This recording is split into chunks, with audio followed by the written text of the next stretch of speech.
Votre invité à présent dans la grande interview en direct sur Boursorama, c'est le chef économiste de Lombard Odier, Samy Char. Bonjour. Samy? Je ne sais pas Bonjour si tu Samy. m'entends, mais je suis là. Oui, je vous entends. Bonjour et bonne année, avant qu'il ne soit trop Meilleurs tard. vœux, bonne année. Bon, quand on regarde les marchés boursiers, je me dis que les craintes que beaucoup ont sur la politique douanière de Donald Trump, qui est toujours vague d'ailleurs sur le sujet, même s'il est très menaçant, il n'y a rien de concret pour l'instant, tout ça passe au second plan, cette montée en puissance des barrières douanières et cette guerre commerciale qui pourrait reprendre, tout ça semble passer au second plan pour les marchés boursiers quand on voit l'évolution des indices. Est-ce que ça vous surprend? Comment on explique cette cécité et pourquoi est-ce que les investisseurs, quelque part, se concentrent, j'ai envie de dire, sur tout l'aspect favorable de la politique économique de Trump, tout en mettant le reste un petit peu en sourdine? Oui, c'est assez juste, David. Et c'est vrai que on a eu la confirmation lundi pendant le discours de Donald Trump que finalement ces tarifs, ça allait effectivement être un outil transactionnel qui serait probablement remis à plus tard. Et donc, il n'y a pas eu ce sentiment d'urgence sur des tarifs qui auraient pu être globaux, immédiats, extrêmement brutaux. Au contraire, ce qui a été mis en premier plan, c'est les migrations. Mais très clairement, les tarifs ont plutôt été mis dans un deuxième plan. Alors, il était assez dur sur le Canada et le Mexique, mais un peu plus doux en ce qui concerne l'Europe et la Chine. Et on sent que c'est quelque chose qui viendrait plutôt dans la deuxième moitié de l'année 2025, avec un impact, du coup, qui serait plutôt pour 2026. Donc, on est dans un scénario un peu intermédiaire. C'est pas le scénario le plus dur. Et donc, ça permet effectivement au marché de se concentrer sur autre chose. Et en tout cas, l'autre chose marche plutôt bien, c'est-à-dire la dynamique économique américaine. Donc les marchés boursiers ont raison quelque part de passer, faire passer au second rang, encore une fois, cette montée des tensions de la guerre commerciale qui serait relancée par Trump. Ils ont raison. Oui, et le sentiment, c'est que, encore une fois, quand on regarde les marchés mondiaux, ils répondent à la réalité qui est que les États-Unis dominent, archi-dominent de la tête et des épaules ce cycle économique et ce cycle de marché. Donc, quelque part, les tarifs, ils vont exacerber cette réalité. Ils sont vus comme, en tout cas, étant là pour plutôt favoriser les États-Unis, parce qu'on va forcer les autres, les Européens et les Chinois, à acheter davantage de biens énergétiques, agricoles ou services ou défense américains, donc plutôt bon pour l'Amérique, mauvais pour les autres.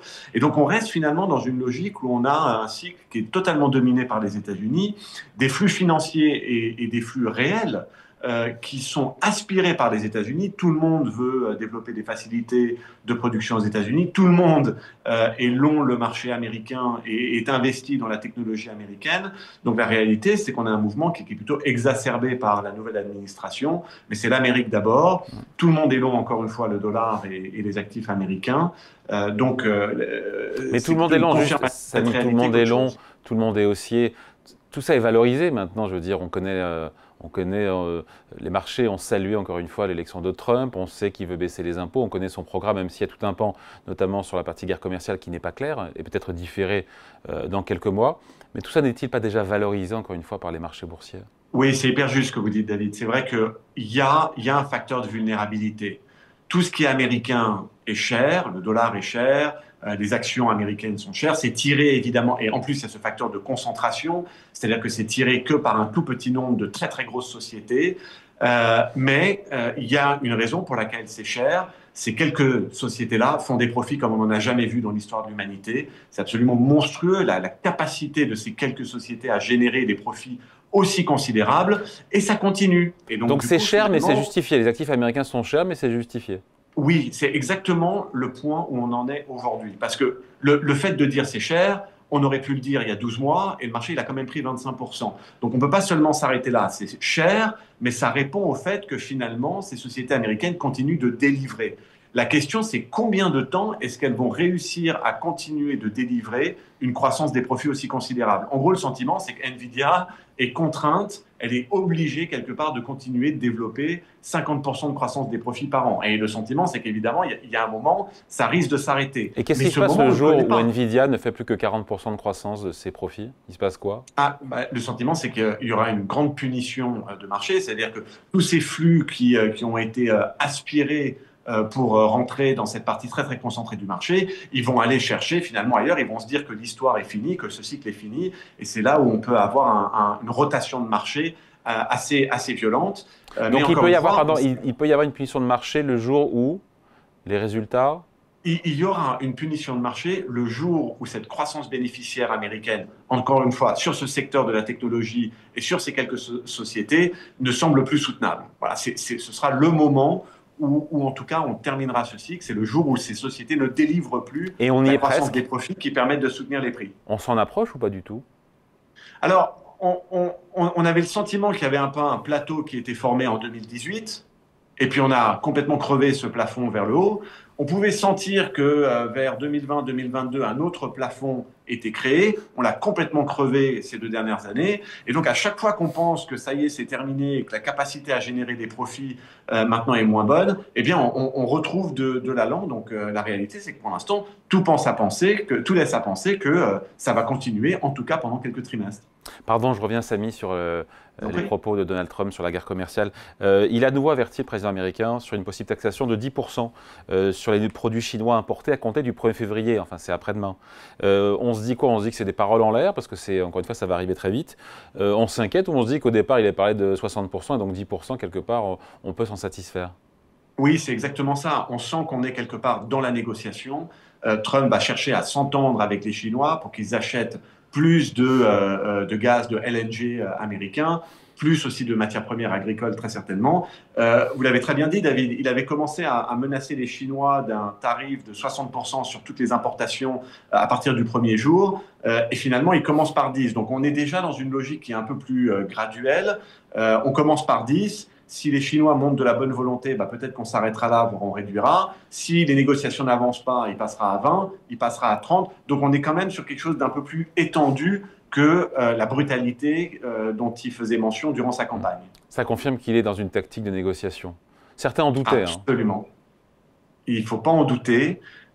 Tout est business pour cette nouvelle administration américaine. Le but, c'est encore une fois de rendre l'accès au marché américain un peu plus coûteux. C'est de ne pas du tout fermer cet accès, mais au contraire, juste de le rendre plus coûteux. Il veut faire payer ceux qui veulent rentrer dans le marché.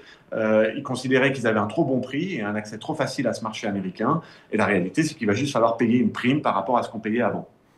Ils nous traitent très mal, je le cite. Ils ne prennent pas nos voitures et nos produits agricoles. En fait, ils ne prennent pas grand-chose. Là, pour le coup, Trump menace les Européens de tarifs douaniers. Le timing, pour vous, c'est pas avant le second semestre. Et jusqu'où il peut aller à l'égard de nous, Européens? Alors le sentiment, c'est qu'il a été d'abord beaucoup plus virulent avec les voisins les plus directs des États-Unis, le Mexique et le Canada, qui sont ceux dont les exportations vers les États-Unis ont le plus gros poids dans leur PIB. Donc en fait, il commence par les plus gros, ceux dont les tarifs feraient les plus mal. Il va essayer d'obtenir, à mon avis, des avancées dans le USMCA, hein, qui est l'accord commercial entre le Canada, le Mexique et les États-Unis. On sent quand même qu'il prépare la Chine, et bien entendu, les Européens ne seront pas en reste. Le deal est clair, les Européens doivent accepter d'acheter plus de défense américaine et probablement plus de LNG, de gaz américain. Eux aussi auront un accès au marché américain, mais ils vont devoir payer une prime, ils vont devoir acheter plus américain. Et c'est quelque chose qu'on n'arrivera absolument pas à contourner. Christine Lagarde, qui est à Davos, a dit l'Europe doit se préparer à répondre aux taxes de Trump. La question pour moi, c'est comment est-ce qu'on réplique sans entrer dans une escalade? C'est très difficile parce qu'on est du mauvais côté du rapport commercial. Nous, on a plutôt tendance à exporter vers eux que d'importer beaucoup de biens américains. Je trouve que la meilleure manière de répondre à ce que font les Américains, c'est de faire comme eux au niveau de l'investissement de long terme. Les Américains cherchent à réduire l'interdépendance et à sécuriser l'énergie, la technologie avec le CHIPS Act et les microprocesseurs. À nous de faire un petit peu la même chose, de se montrer ambitieux dans notre volonté d'être plus indépendants, de moins dépendre des autres, notamment au niveau de l'énergie. On en a les moyens, on peut faire du renouvelable, on peut faire du nucléaire. Voilà, l'idée, c'est de faire un petit peu comme eux, finalement, et de les prendre comme une source d'inspiration. Pour la BCE, juste, on finit là-dessus, parce que j'ai vu que les marchés, finalement, ne prévoyaient plus que 3 baisses de taux de la BCE cette année. En fonction de la guerre commerciale, quel impact ça peut avoir? Est-ce que la BCE a l'air assez tranquille hein, sur l'évolution de l'inflation et les 2% en zone euro? Ça donne quoi sur les taux, a priori, cette année? Alors, nous, on est beaucoup, beaucoup plus agressif que le marché parce qu'on porte beaucoup plus d'attention à la croissance qu'à l'inflation. On a, selon nous, moins à craindre du côté de l'inflation, beaucoup, beaucoup à craindre du côté de la croissance, qui est quand même très faible, qui manque de levier. Il faut un gros effort monétaire, mais aussi fiscal, hein, je l'ai dit, investissement pour aider quand même la croissance européenne. On s'attend à des baisses de taux jusqu'à 1,5, sous les 1,5% en Europe cette année, c'est-à-dire des baisses de taux à chaque meeting. D'accord, donc ça veut dire, oui, ça veut dire qu'on finirait l'année à 1,5% de taux directeur de la BCE. Vous êtes effectivement beaucoup plus agressif que le reste du marché. Ça veut dire que quelque part, les droits de douane de Trump, s'il en impose à l'Europe, ça peut accélérer les baisses de taux de la BCE. Et oui, parce que c'est plus un problème de croissance qu'un problème d'inflation pour l'Europe. C'est quelque chose qui va marquer négativement, encore une fois, la croissance. Et sachant qu'on est déjà en sous-régime depuis si longtemps, il y a un moment où il faut qu'on accélère un peu. Allez, merci beaucoup pour cet entretien avec vous, Samy Char, chef économiste de Lombard Odier, en duplex avec nous depuis Genève, c'est ça? Vous êtes à Genève, hein? Absolument, toujours Allez, là. merci, bonne journée, à bientôt, salut. On se voit à Paris une prochaine fois. Avec plaisir, salut.